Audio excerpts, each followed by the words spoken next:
Good morning, Michelle Saxman here, and ready to share with you some time with Jesus Calling by Sarah Young on August the 20th. I got a couple of things on this one. One is reveal it so he can heal it. And the more time we spend with him, things will bubble up. This journey of self-awareness. He will show us things in ourselves that need healing. He will show us things in our relationships that need healing. And then he also will allow us to acknowledge that he is the healer. He provides that power. He provides that wisdom, that discernment. So I am a God who heals. And I will also say we have to be mindful about heavenly healing and earthly healing. And when we kind of attach an expectation, and I'll say healing a relationship, and we think that it means, maybe it's going to be a reunion or healing the relationship so it's back to what it once was. And our Heavenly Father knows that for our benefit, sometimes relationships need to come to an end for the extra level of growth to occur.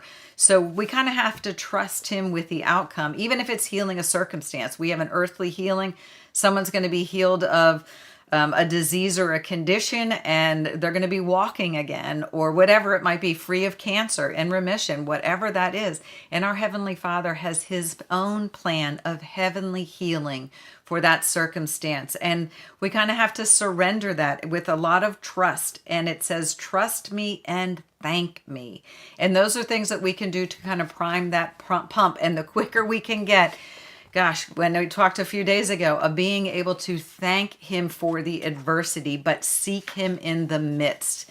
And I feel like that's kind of that anchor kind of being pulled back, kind of pull that tugboat, pulling that boat back to center. So I rarely heal all the brokenness because, you guys, that is where we meet His power and His strength and His peace. So acknowledging that His grace is sufficient for us. The readings for today, James chapter 4, verse 2, ye have not because ye ask not. And sometimes I'll just say we are asking for the wrong thing. I'll just say, God, heal that person. Instead of Heavenly Father, heal me. Show me what I need to do in this. So that's what he was saying. We have not asked because we have not revealed it so He can heal it. Spending that time with Him to allow these things to bubble up and creating areas and opportunities for our personal growth. The next reading is 2 Corinthians chapter 12, verses 7 through 9. To keep me from becoming conceited because of these surpassingly great revelations, there was given me a thorn in my flesh, a messenger of Satan to torment me.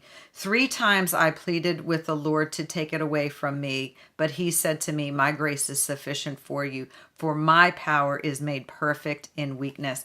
You guys, I refer to this one often because we do not truly know what Paul's affliction was. So we don't know what that thorn in his flesh was, but we know that our Heavenly Father did not heal it. He did not remove that thorn. He just said, acknowledge that my grace is sufficient. So when people are struggling with their sexual orientation, I go, you know what? You don't know what Paul was struggling with. People are struggling with addiction and judgment and shame. You don't know what Paul was struggling with. So we like to think it is something like of the flesh, but it might have been incredibly emotional. It could have been anxiety, depression, all these things that occur in the unseen realm. And our Heavenly Father said, trust me, my grace is sufficient for you. And the final reading is Matthew chapter 7, verse 7. Ask, and it will be given to you. Seek, and you will find it.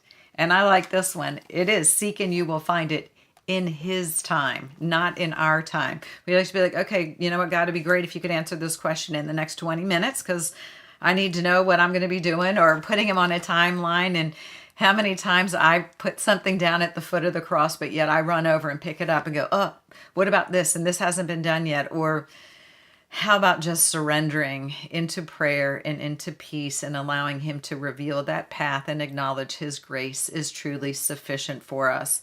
He is a God who heals, and this is a journey of self-awareness. Reveal it so He can heal it. Allow things, spend time in this relationships, those things on self.